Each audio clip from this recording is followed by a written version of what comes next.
Everyone दोस्तों, आप देख रहे हैं मेहरबान अंसार यूट्यूब चैनल। दोस्तों, लोकसभा चुनाव काफ़ी नज़दीक है और सीट शेयरिंग को लगातार सभी पार्टियों में हलचल है। लेकिन मैं आपको एक आज ऐसा आंकड़ा बताने वाला हूं जो गठबंधन काफ़ी मजबूत स्थिति में आता हुआ दिखाई दे रहा है। तो दोस्तों, जहां छोटे दलों को मिलाकर समाजवादी पार्टी लगातार बात कर रही है, कल मुजफ्फरनगर शादी में पहुंचे अखिलेश यादव। सबसे पहले तो मैं आपको एक छोटी सी बात बता देता हूँ। पत्रकारों ने जहां उनसे पूछा कि सीट शेयरिंग को लेकर आपकी बात नहीं बन रही है, आप जो कैंडिडेट जयंत चौधरी को दे रहे थे उसके बारे में आपकी क्या राय है, तो अखिलेश ने साफ साफ लफ्जों में कहा कि सूची हमारे पास है और सीट शेयरिंग को लेकर 2 बड़ी है या 7 बड़ी है, हमने कोई भी बात नहीं थोपी, इस तरह से हमारे बारे में बात मत करें। तो ये तो रही अखिलेश की बात। और जयंत चौधरी काफ़ी इस वक्त एक बार फिर खामोश दिखाई देने लगे हैं। हो सकता है वो एनडीए में दोबारा वापसी करें। वहीं बंगाल की मुख्यमंत्री ममता बनर्जी एक बार फिर वापस आती दिखाई दे रही है, तो विपक्ष एक बार फिर चुपचाप एकजुट होने जा रहा है। राजा भैया से लेकर ममता और काफ़ी सारे ऐसी हैं जो सिर्फ घोषणा के इंतजार में चुनाव कब होगा।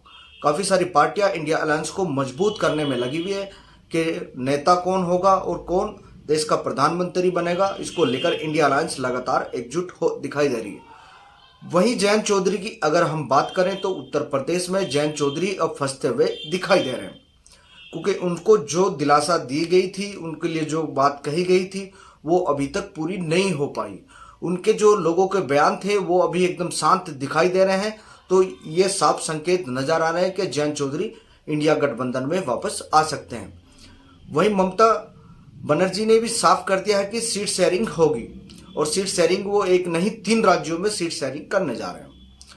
तो ये इंडिया अलायंस के लिए बहुत बड़ी बात है और इंडिया अलायंस चाहती है विपक्ष को अब की बार पूरी तरह से मजबूत बनाएंगे। और जो विपक्ष कमजोर हो गया था, जो लगातार खबरें आ रही थी पार्टी छोड़कर जा रहे हैं, वापस वो जुड़ते भी नजर आ रहे हैं। जिन नेताओं को लालच दिया जा रहा था मंत्री पद का या किसी बात को लेकर, अब वो स्थिति एकदम साफ होती नजर आ रही है और तमाम रिपोर्ट जो आ रही हैं खुलकर सामने, ऐसा लग रहा है इंडिया अलायंस एक बार फिर मजबूत होने जा रहा है। वहीं हम कैराना, मुजफ्फरनगर, बिजनौर और गठबंधन अभी जानते हो क्यों खुलकर सामने नहीं आया, क्योंकि सहारनपुर सीट तय कर दी कांग्रेस के लिए। अगर सहारनपुर सीट पर मायावती वापस आ जाती है तो एक बार फिर ये सीट मायावती पर जाने की उम्मीद लग रही है। वहीं बात करें बागपत लोकसभा, बिजनौर लोकसभा और मथुरा लोकसभा, हालांकि समाजवादी पार्टी ने घोषित कर दी है, लेकिन कैंडिडेट फिर भी बदला जा सकता है दोस्तों। और सीट शेयरिंग को लेकर जो बात चल रही है, जो दावे चल रहे हैं, वो लगातार वापस आते हुए दिखाई दे रहे हैं। तो जयंत चौधरी एक बार फिर, शायद जो सूत्रों के हवाले से खबर आ रही है, बीजेपी ने उनके साथ खेला कर दिया और साफ तौर पर कहे तो धोखा कर दिया।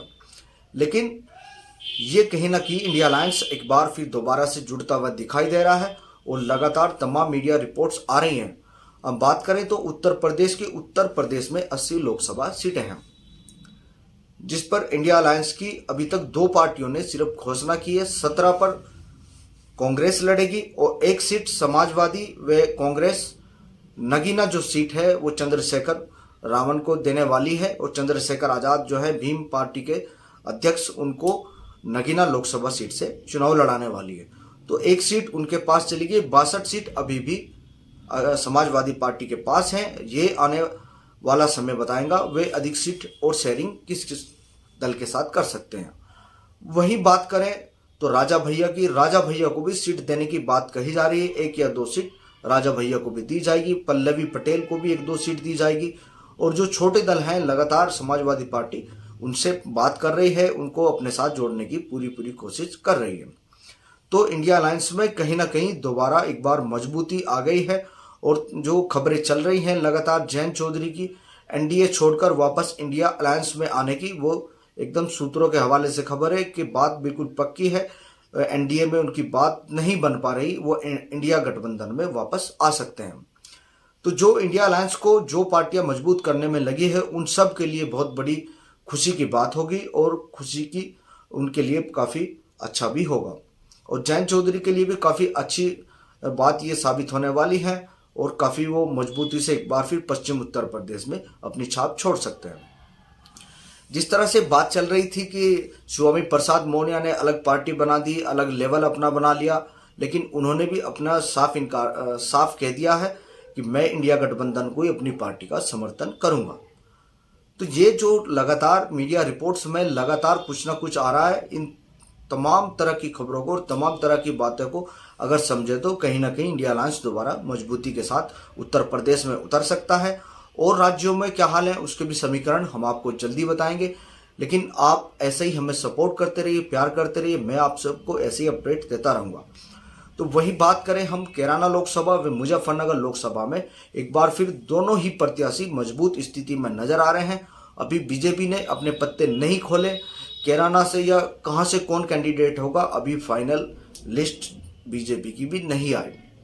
दो फाड़ जहां पार्टियों में देखने को मिलती है, अभी सबको देखकर यही लग रहा है कि अभी उस पार्टी में टूट है, लेकिन पार्टी के टूट का असली पता तब लगेगा जब दूसरी पार्टियां भी अपने पत्ते खोलेगी। वही बात करें बसपा शिवपुरी में मायावती की व बसपा उत्तर प्रदेश की, तो बसपा से लगातार जो कैंडिडेट भाग रहे हैं उनके टिकट काटने की बात कही जा रही थी, टिकट उनके कटते भी नजर आ रहे हैं। तो वहीं बसपा से अभी आपने देखा होगा गाजीपुर लोकसभा सीट से जहां अफजाल अंसारी सांसद थे, उन्होंने बसपा को छोड़कर एक बार फिर सपा का दामन थामा और सपा वहां पर काफी मजबूत स्थिति में एक बार फिर दिखाई देने लगी है। वो सीट काफी महत्वपूर्ण होगी जीतने के लिए और सपा ये सीट जीतती दिख रही है।